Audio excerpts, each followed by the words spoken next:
In many countries, adults quickly interrupt children when emotions become difficult.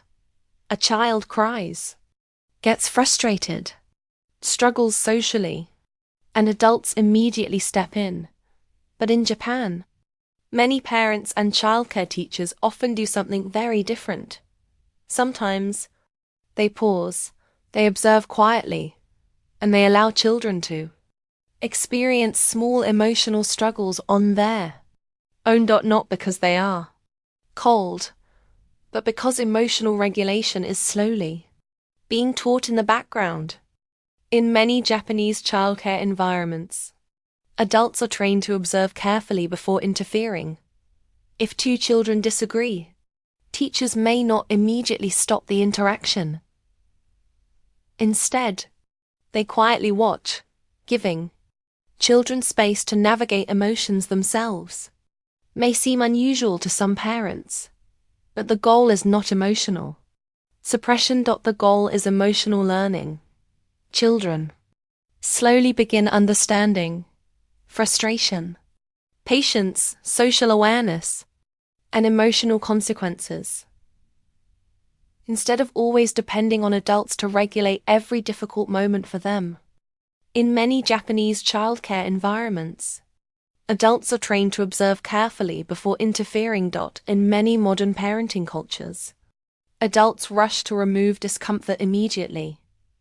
But Japanese parenting philosophy often treats small struggles differently. Children are allowed to try difficult tasks longer. To feel frustration. To fail safely. To experience emotional discomfort in manageable amounts. Why? Because emotional resilience develops through experience, not avoidance. A child who never experiences frustration never fully learns how to recover from it. Many Japanese childcare centers are intentionally calm. The classrooms are often quieter, more organized. Less visually overwhelming. Adults speak softly. Movements are slower, emotional. Energy stays regulated. And children absorb that atmosphere. Because children do not only learn from instructions, they learn from emotional environments.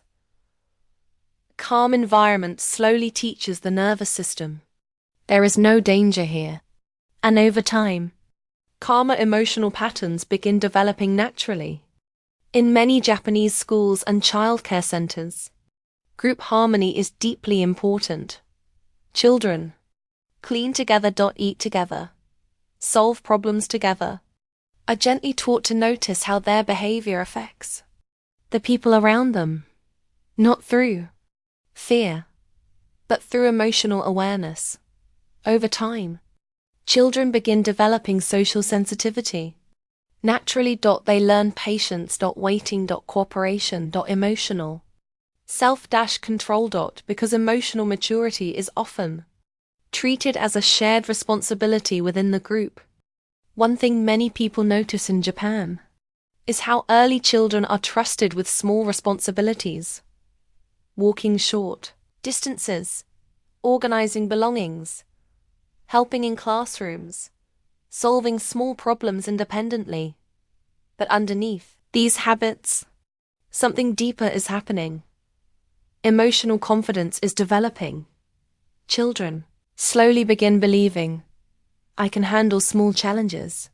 And that belief quietly shapes emotional stability later in life. Of course, no parenting system is perfect. Every culture has strengths. Every culture has weaknesses. Japanese parenting also faces criticism and challenges. But many psychologists believe there is something valuable in the way emotional regulation is approached, especially in a world becoming increasingly overstimulated, distracted, and emotionally reactive. Sometimes the goal of parenting is not controlling emotions quickly, but helping children slowly understand emotions safely. To sit with frustration. To recover from discomfort. To notice others. To regulate themselves calmly over time. And perhaps Some of the most powerful emotional lessons children learn are taught quietly in ordinary moments, long before they fully understand them, because emotional habits formed in childhood often become emotional patterns carried for life.